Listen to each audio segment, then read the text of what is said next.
Assalamualaikum warahmatullahi wabarakatuh.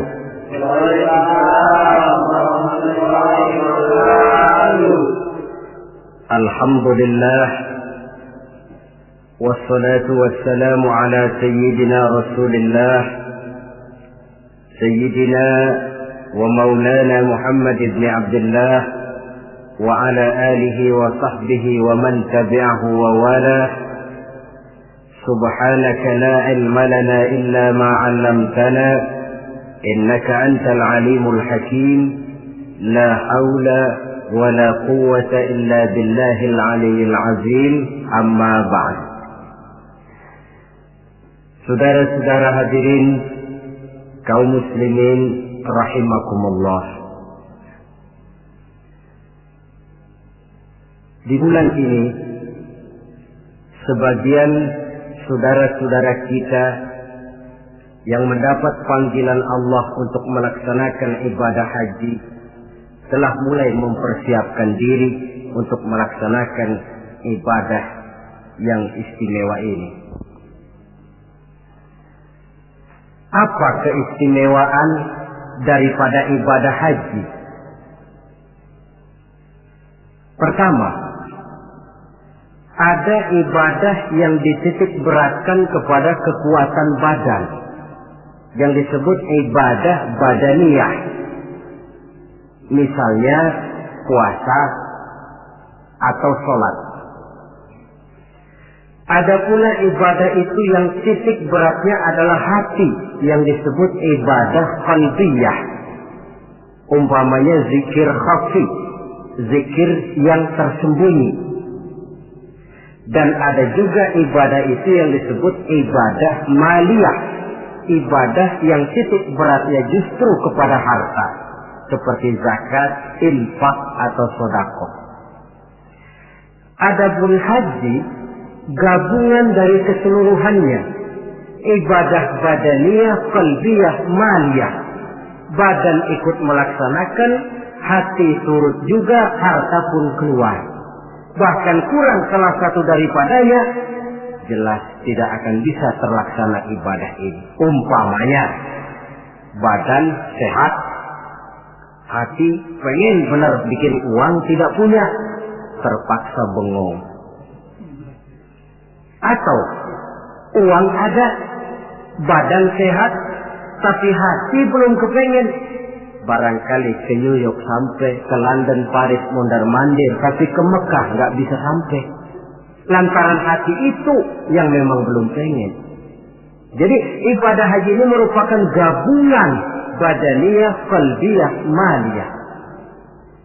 Yang kedua, ibadah-ibadah yang lain jikalau sudah sampai waktunya bisa dikerjakan di berbagai tempat.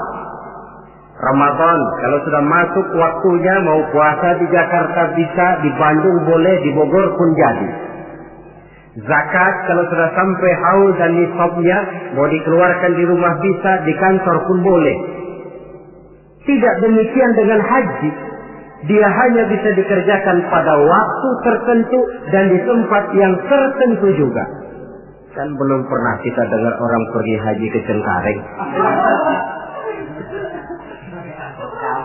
Waktunya tertentu, tempatnya pun tertentu juga. Ini keistimewaan daripada ibadah haji. Oleh karena demikian istimewanya ibadah ini, Allah Subhanahu wa ta'ala mendorong melalui lisan baginda Rasulullah sallallahu alaihi wasallam, di mana Nabi bersabda, al-hajjul mabrur laisa lahu jazaa illa al-jannah. Bahwa haji yang mabrur tidak ada balasan lain dari Allah kecuali surga. Pada kesempatan ini saya ingin ikut menitipkan pesan dan kesan kepada saudara-saudara kita yang akan menunaikan ibadah haji. Apa yang sebaiknya dipersiapkan? Pertama, dan ini yang terpenting, niat. Dengan meninggalkan tanah air menuju Makkah, Madinah, kita bukan turis, bukan mau pergi piknik, Jangan ada niat lain selain niat ibadah karena Allah. Walaupun kita bertemu dengan tempat yang baru, pengalaman yang baru, teman yang baru, tapi niat pertama untuk ibadah karena Allah. Kenapa niat ini penting? Kadang-kadang maklumlah, begitu turun di Jeddah, masuk ke pasar, sudah virus yang dicari, permadani yang dibeli, padahal haji belum lagi mulai, sudah cincin diributin.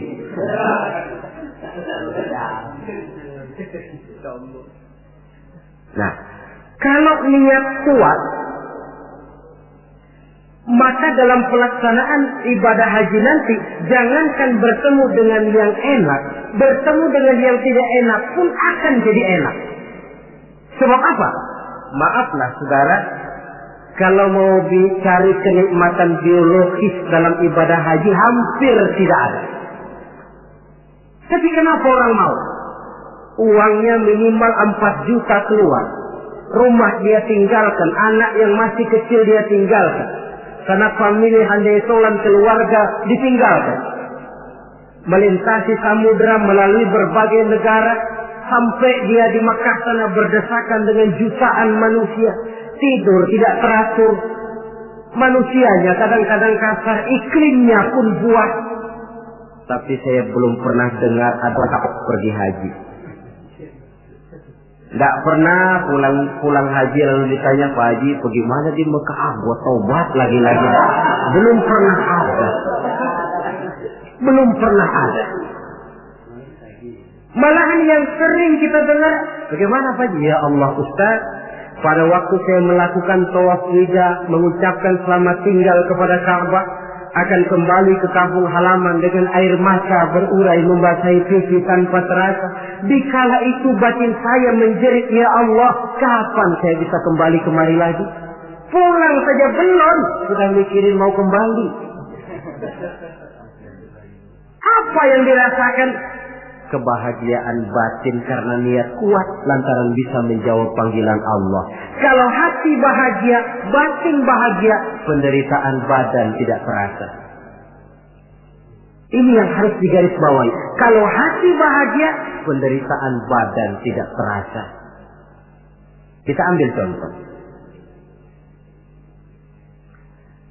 Ibu kita dikala melahirkan kita, pilihan cuma 2. Kalau tidak hidup, mati. Betul apa betul?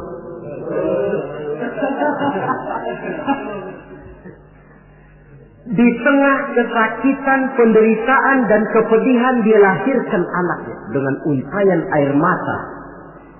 Begitu anak lahir dengan selamat, di tengah kepedihan tiada tara, si ibu senyum. Alhamdulillah, anak saya lahir dengan selamat. Sakit, pedih, menderita, tapi kalah oleh kebahagiaan hati melihat anaknya lahir dengan selamat.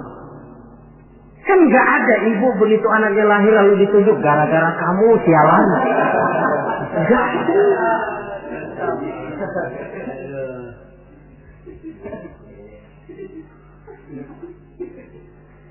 Zaman kita masih muda dulu, punya pacar rumahnya jauh, kalau mau apel lewat pohon bambu, hujan gerimis, cukup seram, jalanan licin. Tapi giliran apel kira-kira berangkat enggak? Wajib.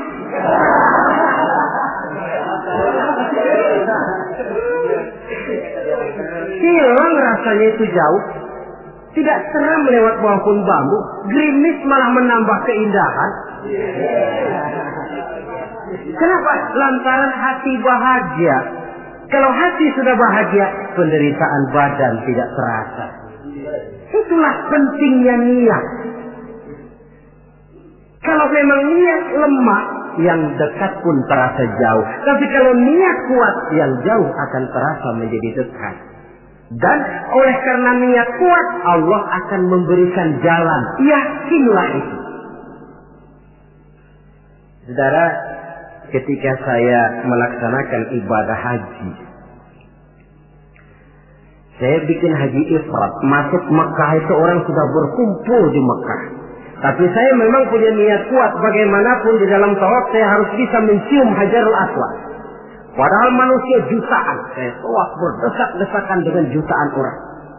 Niat kuat, saya harus bisa mencium Hajar Aswad. Apa yang terjadi? Sedang enak-enak saya tawaf, diseruduk orang Afrika yang tinggi gede. Diseruduk mental saya. Apa yang terjadi? Saya mental jatuh pas di depan Hajar Aswad. Orang Jawa bilang njilala. Njilala, kok ada jalannya? Diseruduknya sakit, tapi kok jatuhnya di situ? Oh, saya pikir Allah memberikan jalan karena niat yang kuat. Tidak cuma sekedar ibadah haji, ibadah apapun saja, ini fondasi utama, niat. Jika sudah rapuh niat, nilai ibadah tidak akan sampai kepada tingkat kesempurnaannya. Apalagi untuk melaksanakan ibadah haji ini. Jangan sampai ada niat, di Mekah nanti belanja jam tangan lebih murah. Atau nanti kalau sudah pulang kepengen pakai peci putih dipanggil Pak Haji. Lalu siapa yang lewat cium tangan sama saya. Niat ibadah karena Allah. Jangan sampai ketumpangan niat-niat lain yang bisa memalingkan kita daripada niatan ibadah itu sendiri. Satu. Yang kedua, apabila bapak, saudara, ibu-ibu sudah sampailah di tanah haram nanti, puas-puaskan di sana melaksanakan ibadah. Mumpung sudah ada di sana. Sebab itu kalau orang sudah ada kemampuan, jangan lagi ditunda bikin haji ini. Nabi ancam betul itu. Man kana lahu sa'ah falam yahus falyamut in sha'a yahudiyan wa in kana nasraniyan. Apabila orang sudah memiliki kemampuan untuk berhaji tidak dia laksanakan, dia boleh pilih mau mati secara Nasrani atau Yahudi. Imam Syafi'i berkata boleh juga ditunda sampai tahun depan, tapi dengan catatan. Pertama, jangan putus niat. Selalu niat bahwa tahun depan dia mau pergi haji. Yang kedua, dan ini yang berat, dia tidak boleh mati pada tahun itu. Ya kalau niat tidak putus bolehlah, tapi kalau tidak mati tahun itu, ini kan mesti bikin perjanjian sama malaikat maut, ini repot. Mumpung ada di tanah haram, apalagi di tempat-tempat yang mustajabah, di mana doa dijawab Allah, kuatkan diri melaksanakan ibadah. Mumpung ada di sana. Kapan lagi mau mengejar keuntungan sebesar itu? 1 rakaat di Masjidil Haram sama nilainya dengan 100.000 rakaat di masjid-masjid lain. Tahun depan belum tentu kita bisa kembali lagi. Taruh kata rezeki ada tapi umur belum tentu ada. Taruh kata umur sampai tapi rezeki belum tentu ada. Mumpung ada panggilan sudah sampailah kita di sana. Pusing-pusing dikit berangkat ke masjid, capek-capek dikit berangkat ke masjid. Puaskan hati dan diri melaksanakan ibadah. Kalau malas yang diperturutkan, kan rugi, sudah buang waktu, tenaga, harta, tapi nilai ibadah tidak seperti yang diharapkan. Jadi yang kedua, mumpung ada di sana, puas-puaskan diri melaksanakan ibadah. Yang ketiga, kalau nanti sudah sampai di tanah haram, entah di Mekah dan Madinah, orang bilang Mekah Madinah itu taman mini akhirat. Artinya apa? Di sana orang harus jujur kepada diri sendiri. Kalau menemukan berbagai kesulitan, jangan mencari kambing hitam. Jangan mencari sebab pada diri orang lain. Cari sebab pada diri sendiri. Kalau di sini kan kita bisa saja berkata, gara-gara lu sih begitu, gue jadi begini. Orang lain kita kambing hitamkan. Di sana kalimat macam itu tidak berlaku. Semua kesulitan, semua hal-hal yang tidak menyenangkan yang menimpa kita, carilah sebab di dalam diri sendiri. Itu obat yang paling mujarab. Sebab kita ke sana memang dengan pengakuan segala dosa. Seperti kata Abu Nuwas dalam syairnya, Ilahi abdukal asi ataka.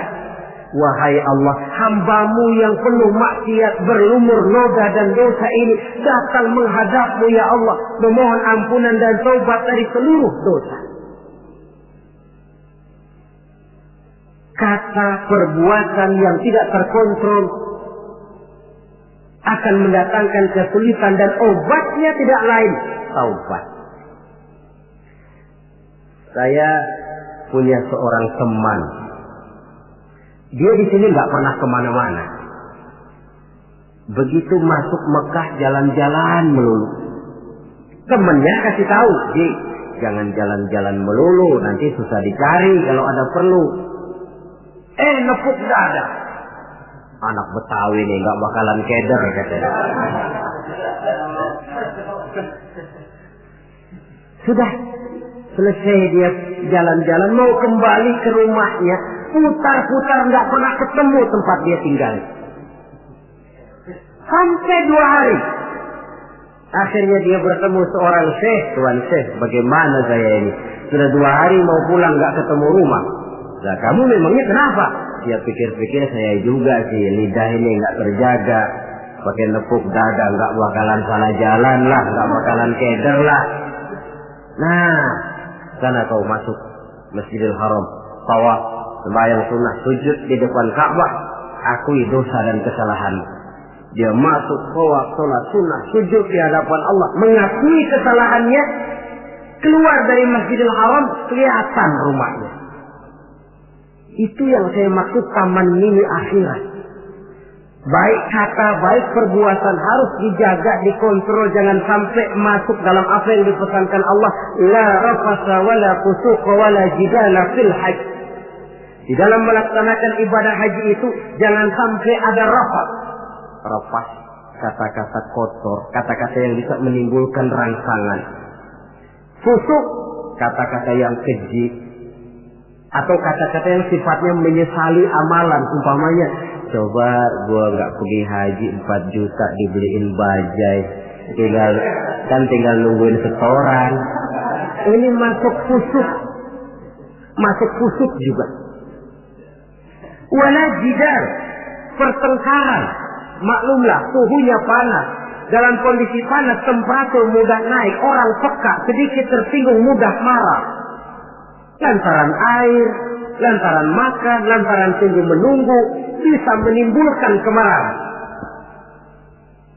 Oleh karena itu, sekali lagi, pesan saya yang ketiga, orang di sana harus jujur kepada diri sendiri. Jangan mencari kambing hitam kalau menemukan kesalahan, tapi carilah sebab di dalam diri kita masing-masing. Yang keempat, kalau sudah berkumpul kita dengan jutaan umat Islam di Mekah, di Madinah, tidak usah usil dengan amalan orang lain. Sebenarnya tidak cuma di sana, di sini pun seharusnya kita begitu. Tapi akan lebih real kalau kita lihat di sana. Kenapa? Akan macam-macam tingkah orang yang sholat itu. Ada yang sholat selesai takbir, tangannya berlenggang-lenggang saja. Ada yang sholat, malah saya pernah lihat sholat sambil gendong anak. Ada pula saya saksikan di sebelah saya betul. Dia bawa sebotol air zam-zam, dia sholat. Botol zam-zam ditaruh di sampingnya. Waktu dia lagi ruku, botolnya ketendang orang, menggelinding ke depan. Sambil ruku dia samperin tuh botol. Dia ambil, dia taruh lagi di sampingnya, dia terusin sholatnya. Apa lalu kita harus mencak-mencak sampean sholat begitu? Tidak betul. Kembalikan saja kepada ajaran Allah. Lana a'maluna walakum a'malukum. Kami akan mengerjakan amalan yang kami yakini benarnya. Tuhan pun persilakan mengamalkan amalan yang Tuhan yakini benarnya. Tidak usah usil dengan amalan orang. Ini juga seharusnya kita wujudkan dalam kehidupan di sini. Sebab apa? Maaf. Dalam proses perkembangan Islam di Indonesia, dia tidak pernah sunyi dari orang yang tidak senang melihat dia tumbuh dan berkembang dengan pesat. Orang yang tidak senang tentu berusaha bagaimana memporak-porandakan Islam ini. Menghantam Islam terang-terangan jelas tidak mungkin dan tidak berani. Kenapa? Bagaimanapun kondisinya umat Islam, bagaimanapun bodohnya umat Islam, ada satu hal yang positif. Apa itu? Fanatisme agama. Dia masih sanggup ngomong, Mas, gua emang kagak sembahyang, tapi agama gua lu acak-acak, gua bacok.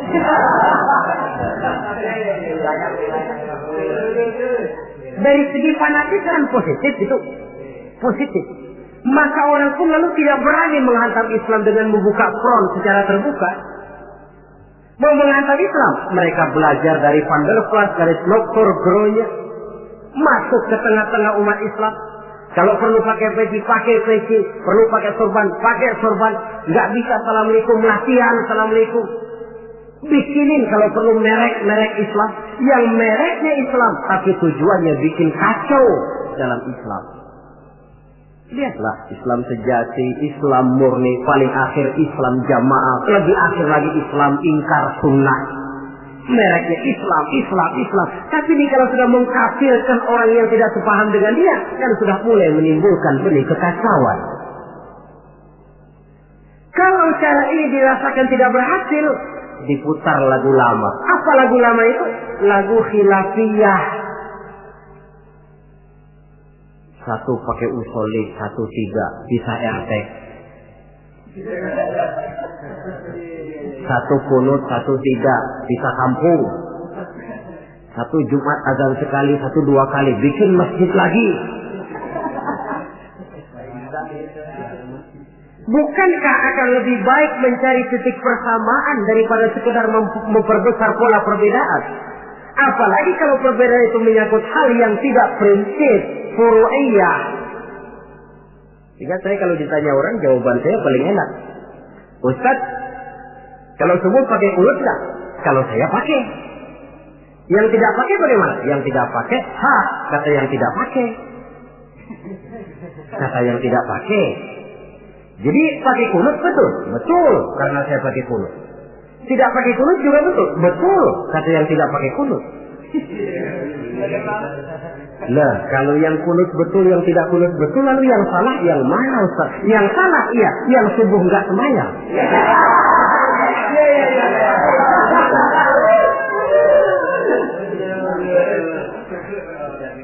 Daripada ribut kita mempertengkarkan kunut, kan lebih baik membicarakan bagaimana teman-teman kita yang belum subuh supaya sholat subuh. Proyek garapannya ada, sasarannya jelas. Hal-hal yang menyangkut khilafiyah semacam ini sampai kiamat tidak akan pernah selesai. Sebaiknya memang tidak usah usil dengan amalan orang, dan ini dicontohkan benar di dalam pelaksanaan ibadah haji. Kita lihatlah mereka yang sholat dengan tingkah macam-macam, dengan pola macam-macam. Apa lalu kita harus ngotot mempertahankan cara ini tidak betul? Oh, terlalu riskan. Jadi bapak, saudara, ibu yang nanti di sana melihat pengalaman macam-macam, tidak usah usil dengan amalan orang. Mari kita amalkan apa yang kita yakini benarnya. Yang kelima, pesan saya kepada jamaah haji, ibadah haji itu ibadah yang berat. Oleh karena itu, orang melaksanakan haji itu harus bawa sabar yang sebanyak-banyaknya. Sabar yang tidak ada batasnya. Banyak kasus terjadi karena kurangnya kesabaran. Kadang-kadang sepasang suami istri, dia mau tawaf, kata suaminya, Bu, saya mau bikin tawaf sunnah. Kau tunggu saja di tiang sebelah sini, jangan kemana-mana. Istrinya setia nunggu di tiang itu. Padahal semua tiang di Masjidil Haram bentuknya hampir sama. Si suami pun tawaf berputar mengelilingi Ka'bah. Karena tawaf berputar, pada akhirnya selesai tawaf, istrinya ditaruh di tiang sebelah sini, dia cari di tiang sebelah sana. Mutar-mutar tidak ketemu. Setelah ketemu capek, muka sudah merah, keringat bercucuran, marah setengah mati si suami. Kau sudah saya bilang jangan jalan kemana-mana, masih jalan juga. Padahal istrinya mah nggak kemana-mana, dia yang keliru arah. kadang karena air, kadang karena makanan. Hal-hal yang sedikit menyebabkan kita peka, mudah sekali dengan watak marah. Dikala berpakaian ihram, sabar meninggalkan hal-hal yang menjadi pantangannya. Saya tidak bicarakan soal manasik, tata tertib pelaksanaan ibadah haji, karena manasik itu kalau diteorikan kelihatannya sulit, tapi kalau dipraktekkan nyatanya akan mudah. Saudara hadirin yang saya hormati, sabar itu kan tempatnya 3. Pertama, sabar dalam taat. Yang kedua, sabar di dalam meninggalkan maksiat. Yang ketiga, sabar pada waktu menghadapi musibah. Sabar dalam taat apa? Misalnya puasa. Biar lapar melilit perut, biar haus mencekik kerongkongan, kalau maghrib belum berbunyi jangan sentuh makanan. Sabar dalam taat. Begitu juga kita ketika terbungkus pakaian ihram, tidak boleh bercukur, tidak boleh menggunting kuku, tidak boleh membunuh binatang. Sabar di dalam taat. Yang kedua, sabar dalam meninggalkan maksiat. Umpamanya, kita tadinya penggemar minuman keras, taubat, meninggalkan minuman keras. Itu pun perlu kesabaran. Sebab apa? Orang macam-macam. Dia tahu kita bekas peminum, diledeklah kita. Yuk minum yuk. Alah, sekarang aja. Kemarin kan lo yang sukongin. Yang kemarin memerlukan kesabaran. Yang ketiga, sabar pada waktu menghadapi musibah, kesulitan. Apa konsepsi sabar yang hakiki dalam Islam? Sabar yang dijelaskan dalam Al-Quran ialah allazina idza asabathum musibah qalu inna lillahi wa inna ilaihi raji'un. Orang yang sabar ialah orang yang apabila terkena suatu musibah kembali kepada prinsip dasar inna lillahi wa inna ilaihi raji'un. Kami berasal dari Allah dan kami akan kembali kepada Allah. Bukan cuma pengucapannya tapi penghayatannya. Kalau suatu saat kita terkena musibah, kembali kepada konsepsi dasar inna lillahi wa inna ilaihi raji'un. Kami berasal dari Allah dan kami akan kembali kepada Allah. Bukan cuma sekedar ucapannya, tapi penghayatan kepada kalimat itu. Misalnya apa? Kalau suatu saat kita kehilangan harta, kembali kepada inna lillah. Dulu pun ketika saya hadir ke alam ini saya tidak bawa harta. Kalau sekarang hilang, inna lillah wa inna ilaihi raji'un. Kalau suatu saat kita harus melepaskan pangkat dan jabatan yang kita cintai, kembali kepada konsep inna lillah. Dulu pun ketika lahir ke alam ini tidak ada pangkat dan jabatan yang saya bawa. Kita kadang-kadang dapat musibah, ditinggal mati, sedih, innalillahinya tidak mau berhenti dari mulutnya, tapi nangisnya pun juga tidak mau berhenti juga. Penghayatan kepada kalimat itu yang berkurang. Jadi jikalau sadarlah kita dari Allah kembali kepada Allah. Dalam kata kita ini termasuk pangkat, jabatan, harta, semua yang kita miliki. Dari Allah berasal kepada Allah juga dia kembali. Artinya sudah punya satu fondasi menghadapi musibah. Sebab beratnya suatu pukulan akan terasa agak ringan kalau kita sudah siap, ketimbang kita tidak siap walaupun bobot pukulannya sama. Karena itu melaksanakan ibadah haji harus dilantar belakangi dengan kesabaran yang hampir tidak ada batasnya. Inilah pesan saya. Kemudian kesan-kesan yang kita dapatkan dari pelaksanaan ibadah haji, saudara. Pertama, dengan melaksanakan ibadah haji itu kita akan melihat langsung sumber tempat timbulnya agama. Melihat tempat di mana Rasulullah dilahirkan. Melihat tempat di mana wahyu pertama kali diturunkan. Melihat tempat medan terjadinya perang Badar, perang Uhud. Dari menyaksikan langsung tempat timbulnya agama, timbul at-tamalluk ad-diniyah. Rasa memiliki agama, sense of belonging. rasa kecintaan kepada agama dengan mengadakan analogi dan perbandingan.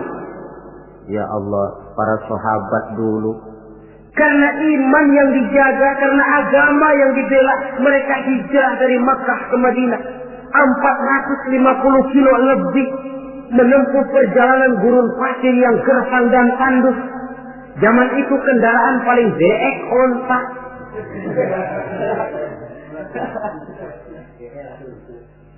Untuk menegakkan akidah, melaksanakan syariat, mereka harus perang. Kita ini melaksanakan agama ibarat nasi mas tinggal nyuap. Rasul, para sahabat, generasi kemudian yang berjuang dengan untayan air mata, cucuran keringat, bahkan aliran darah.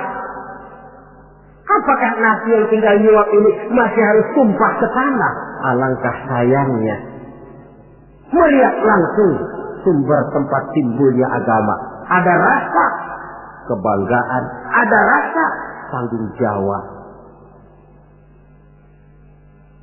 Yang kedua kesan saya, orang bilang ibadah haji itu katanya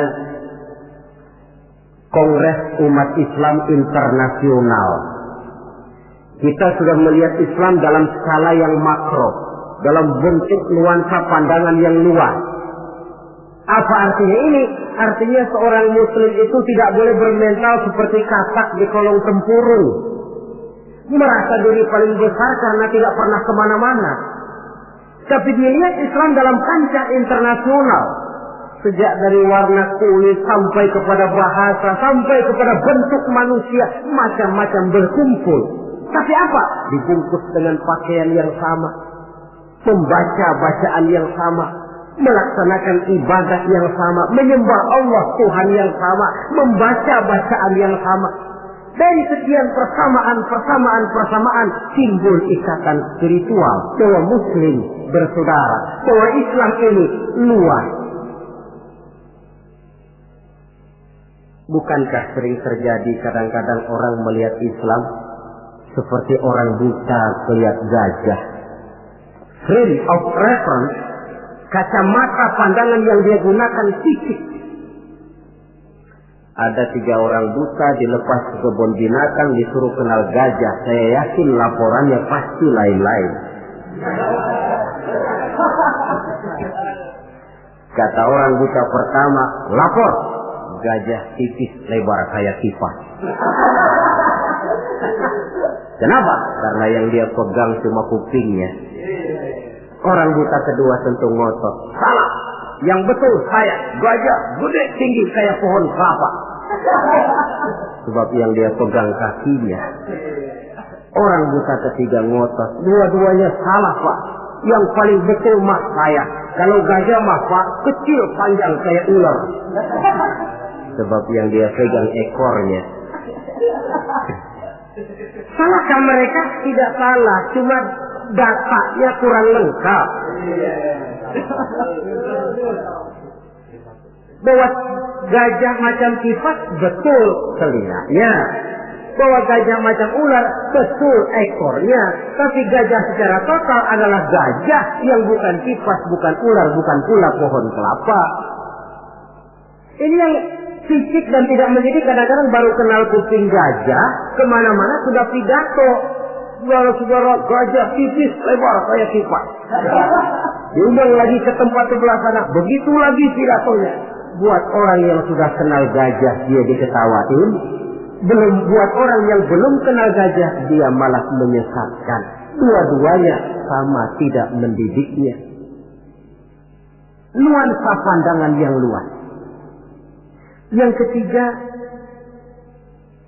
kesadaran hidup. Dari mana ini dimulai? Dari pertanyaan dikala kita merenung di padang Arafat yang terhampar luas membentang, sejauh mata memandang cuma tenda-tenda putih 2 yang nampak. Dari mana kita datang? Di mana kita sekarang? Mau kemana kita akan pulang? Dikala itu air mata berurai membasahi pipi tanpa terasa. Inilah barangkali taman miliknya padang mahsyar di akhirat nanti. di mana kita melepaskan semua status sosial. Dikala itu jenderal tidak akan dipanggil jenderalnya, dikala itu yang intelek dan yang awam tidak tahu lagi kita, dikala yang kaya dan yang miskin sudah sulit dibedakan. Bukankah itu pantulan daripada kehidupan yang pasti akan kita temui? Lalu dunia ini apa? Persis kalau diibaratkan dunia ini cuma sekedar sebuah panggung sandiwara. Sang sutradara Allah Subhanahu wa ta'ala, penonton malaikat, panggung sandiwaranya dunia ini, pemainnya seluruh manusia, skenario-nya Quran dan Sunnah. Sutradara berjanji kepada pemain-pemain yang bermain dengan baik sesuai dengan petunjuk dalam skenario Quran dan Sunnah akan diberikan piala Kisra berupa surga. Tapi mereka yang menyimpang dari teks skenario sampai panggung sandiwara kacau, mereka pun akan mendapat imbalan yang sesuai. Saya Ustaz, ini peran saya dalam panggung sandiwara dunia ini. Saudara pegawai, saudara pedagang, saudara seniman, peran yang sedang kita pegang. Peranan kita pasti akan selesai dengan dua kemungkinan. Pertama, memang skenario-nya mengharuskan peranan kita sampai di situ. Selesai. Itu apa itu? Ajal. Yang kedua, panggung sandiwaranya yang memang sudah harus dibongkar. Apa itu? Kiamat. Jikalau panggung sandiwara ini sudah dibongkar, jikalau dalam teks memang peranan kita sudah habis sampai di situ, kembalilah kita kepada sang sutradara. Apa lagi yang kita bawa? Kata Nabi, yutba'ul mayyitu salasah. Orang jikalau dia mati, selesai peranannya, yang mengantar ke kuburnya tiga. Ahluhu wa maluhu wa amaluhu. Hartanya, keluarganya, amalnya. Gantar dia ke kubur. Tapi yang dua pulang lagi. Siapa yang pulang lagi? Pertama ahluhu, keluarganya. Tidak seorang keluarganya yang bagaimana cintanya kepadanya yang mau ikut masuk ke dalam. Istrinya yang katanya sayang betul sama dia, yang waktu muda dulu pernah berjanji buat hidup semati di bawah pohon pete dengan senandung irama. Dikala muda dia berkata, Bang, apalah artinya hidup ini tanpa engkau di sisiku, Bang? Hampa rasanya hidup ini. Tapi ketika suami masuk ke liang lahat, dia akan berkata, sampai sini saja Mas, saya ngantar emas. Saya rela Mas berangkat duluan. Temannya yang katanya sayang betul sama dia, waktu kuburnya diuruk paling keras injekin tanahnya. Mungkin ratusan mobil pelawat mengantar ke kubur, dilepas dengan pasukan kawal kehormatan, turun ke liang lahat dengan tembakan salvo 21 kali, 5 truk karangan bunga duka cita. Bila selesailah upacara pemakaman, selesailah yang selesai, tinggallah yang tinggal. Pasukan kawal kehormatan akan kembali ke asrama. Untayan bunga duka cita yang 5 truk akan jadi onggokan sampah. Tembakan salvo yang 21 kali tidak akan sempat membuat Munkar Nakir jadi mundur. Pada dikira kalau sudah ada salvo lalu Munkar Nakir pikir, gua kagak jadi tanya dah.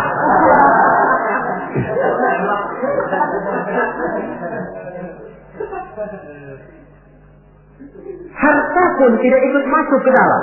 Mobil cuma parkir di pelataran kubur. Yang setia menemani kita, the best friend, sampai masuk ke dalam itu, tidak lain nilai amal yang kita kerjakan di dalam kehidupan ini. Maka hidup hakikatnya kesempatan untuk berbuat amal. Kata Allah, "Wallazi khalaqal mauta wal hayata liyabluwakum ayyukum ahsanu amala." Dialah Allah yang telah menciptakan hidup dan mati untuk menguji kamu, siapa di antara kamu yang paling banyak amal kebajikannya. Hidup adalah kesempatan berbuat baik. Nah, status sosial Di padang Arafat saja sudah tidak berlaku. Pernah terjadi seorang jenderal, dia sedang mencium Hajar Aswad karena terlalu lama kepalanya ditarik orang Baduy yang hitam itu. Dia marah mau dipukul si Baduy. Sabar Pak. Ini orang kurang ajar Ustaz. Saya kan jenderal. Saya belum pernah digitukan orang. Iya, jenderal kan di negara kita Pak. Di sini kan Ka'bah. Jenderal nggak laku di sini. Di sini ini kita harus jujur kepada diri sendiri. Kalau kepala kita diangkat orang, barangkali kita di sana sering ngepelakin kepala orang. Oh ya, terbuka saja. Memang kita kemarin ini mau membersihkan diri, ibarat baju. Kita datang bawa baju kotor, berharap pulang mau bawa baju bersih yang bisa disimpan dalam lemari. Tentu saja baju itu mesti dicuci. Dicuci artinya disabuni, digilas, dijemur, diteriska. Wajar menemui kesulitan-kesulitan untuk pemutihan pribadi yang telah dilumuri oleh dosa dan kesalahan. Saudara hadirin, luasnya nuansa pandangan menyebabkan kita tidak berpikir secara fisik, tapi mampu melihat persoalan dari sudutnya yang luas. Itu yang saya rasakan di dalam pelaksanaan ibadah haji. Karenanya saya pernah ke Bali, tapi tidak ada rasa kerinduan pengen ke Bali lagi.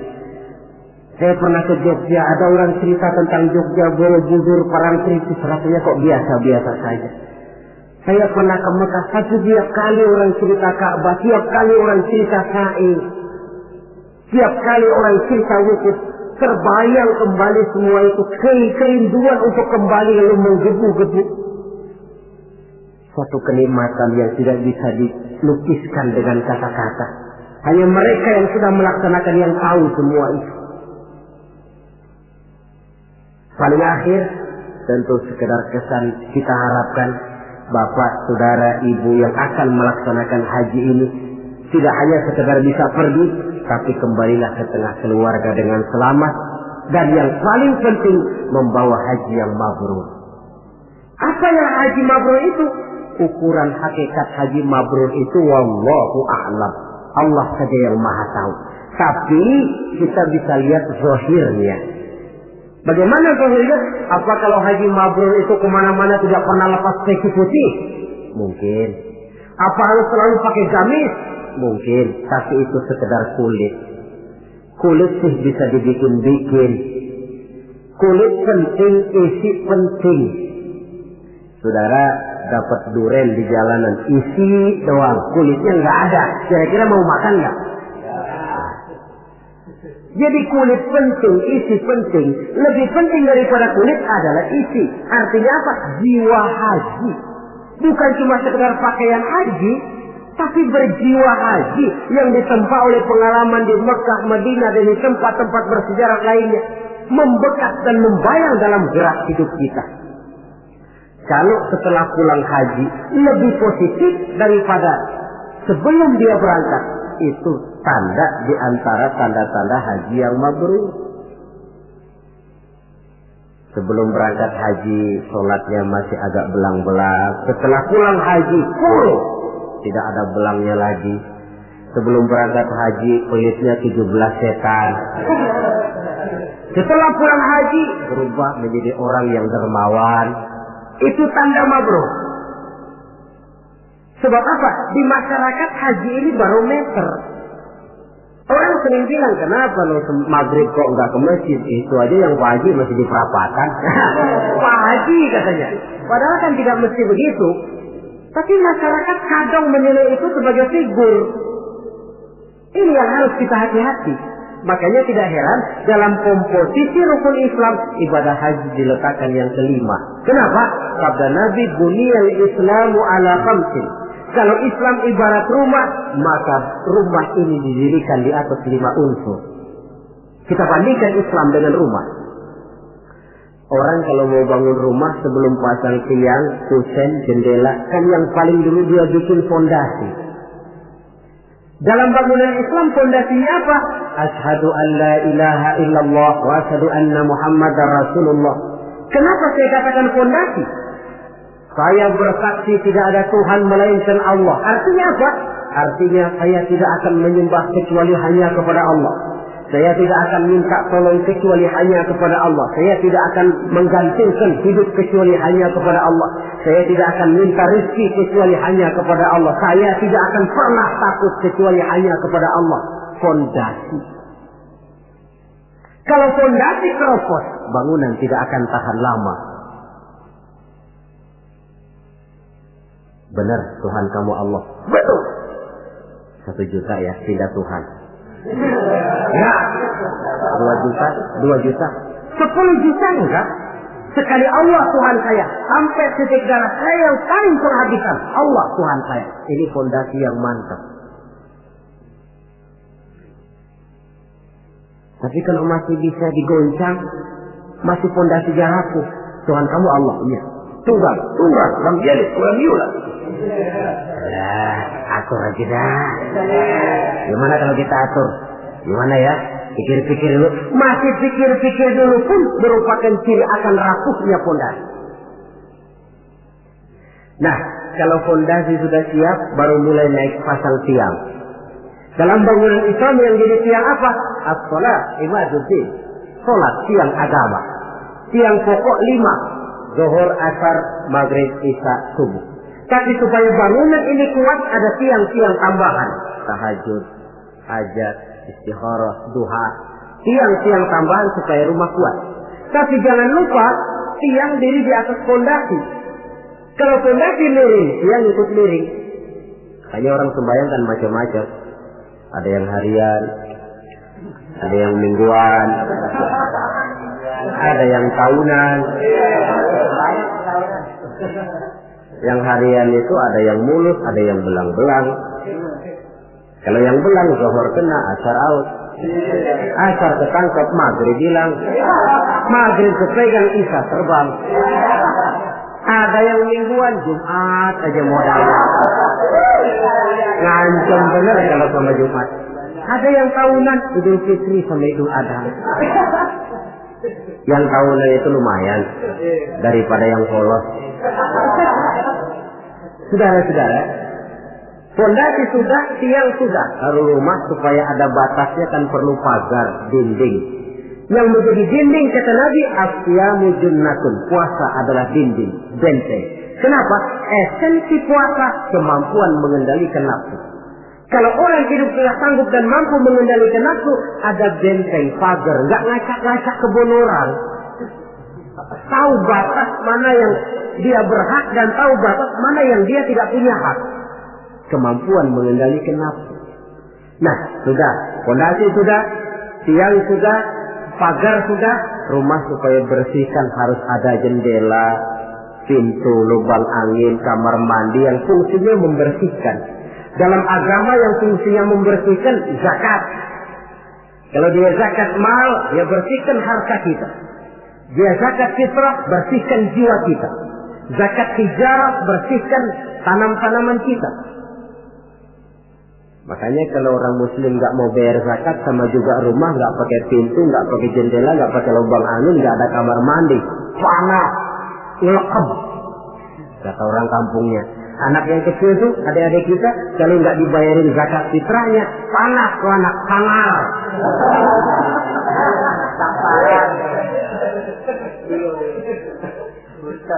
Nah, lalu kalau sudah alat-alat pembersih sudah, mulai naik kap di atas, tinggi, kapnya putih, haji. Kalau kita kan masih kap hitam.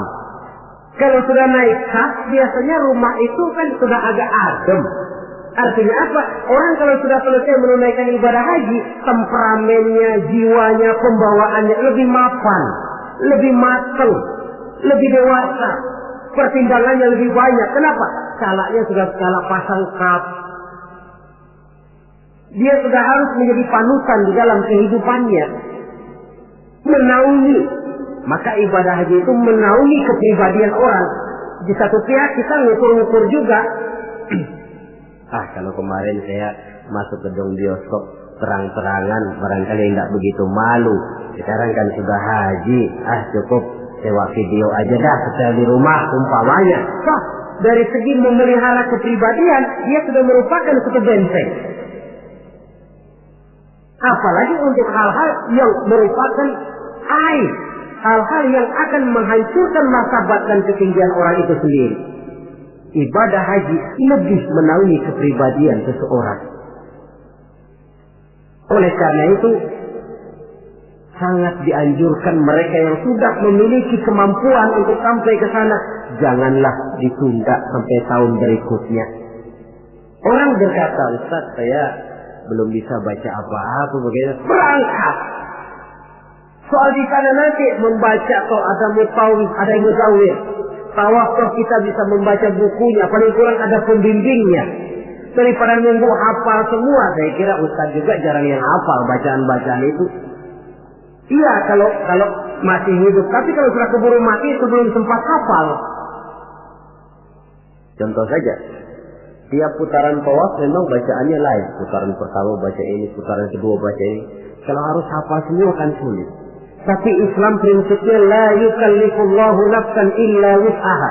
Allah tidak pernah memberikan beban kepada seseorang kecuali sesuai dengan batas kemampuannya.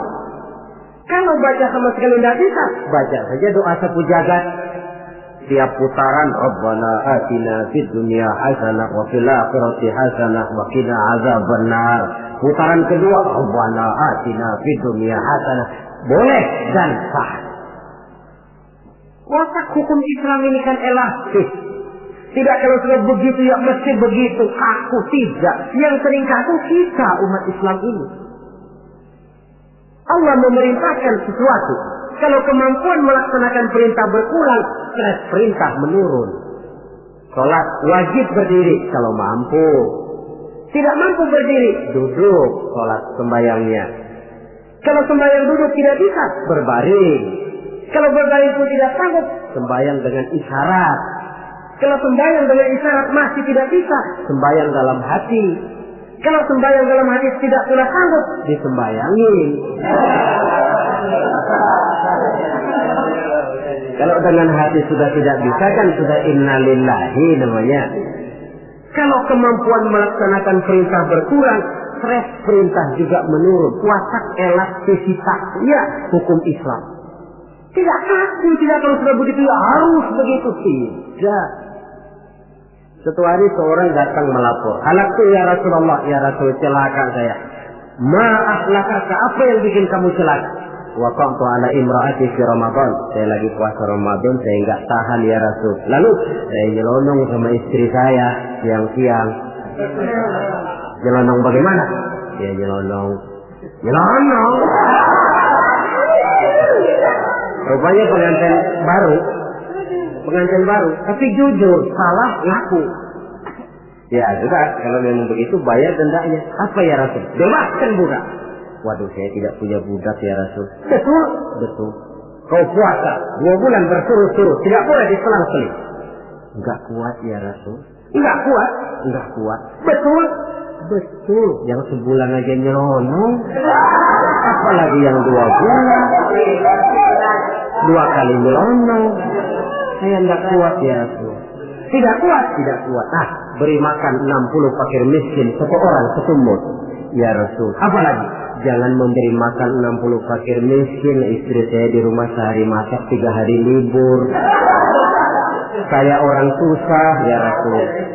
Lagian saya pikir ya orang kebangetan juga. Sudah melarat sama larangan kok berani gitu. Akhirnya Rasul masuk ke dalam kamar, keluar kembali membawa sekeranjang kecil kurma. Kalau kau tidak punya apa-apa, nih bawa pulang, sedekahkan kepada orang-orang miskin di kampungmu. Ya Rasulullah, apa lagi? Di kampung saya itu yang paling miskin saya. Ya Allah. Rasul tersenyum, ya sudah bawa pulang kasih makan anak istrimu di rumah. Sudah melanggar larangan, dapat kurma lagi. Elastis. Tidak, kalau sudah begitu ya mesti begitu. Tidak. La yukallifullahu nafsan illa wus'aha. Dalam ayat lain, yuridullahu bikumul yusra wa la yuridu bikumul usra. Allah menginginkan kemudahan kepadamu dan sama sekali Allah tidak menginginkan kesulitan bagi kamu. Dalam surah Thaha lebih jelas lagi, ma anzalna 'alaikal qur'ana litashqa illa tadhkiratan liman yakhsha. Kami tidak turunkan Quran ini untuk bikin sulit hidup kamu. Tidak. Ini cuma peringatan bagi orang-orang yang takut kepada Allah. Quran, Islam, syariat yang dibawa Rasul tidak untuk menyulitkan manusia, tetapi justru untuk peringatan dan membawa manusia kepada kebahagiaan sejak dari dunia ini sampai ke akhirat nanti. Oleh karena itu, tidak lain tentunya kita ikut mendoakan. Mudah-mudahan saudara-saudara kita yang tahun ini melaksanakan ibadah haji, semoga mereka selamat pulang perginya, kembali ke tengah-tengah keluarganya dengan membawa haji yang mabrur. Dan kita pun yang tahun ini belum beroleh panggilan, mudah-mudahan tahun depan atau tahun-tahun berikutnya dipanggil Allah, supaya kita juga bisa merasakan nikmatnya ibadah di Masjidil Haram, di Masjidil Nabawi, dan di tempat-tempat yang mustajabah lainnya. Sekianlah saudara-saudara pertemuan kita pada saat ini. Mudah-mudahan ada manfaatnya. Terima kasih banyak atas segala perhatian. Mohon maaf atas segala kekurangan. Maklumlah ibarat kata pepatah, wa qad yurja li jarhi sayfi bur'un wa la bur'u lima jarahal lisan. Kalau pedang lukai tubuh, masih kan ada harapan sembuh. Kalau lidah lukai hati, kemana obat hendak dicari. Untuk itu saya mohon maaf. Usikum wa nafsi bitaqwallah. Aqulu qawli hadza fa astaghfirullahal azim li wa lakum. Wassalamu alaikum warahmatullahi wabarakatuh.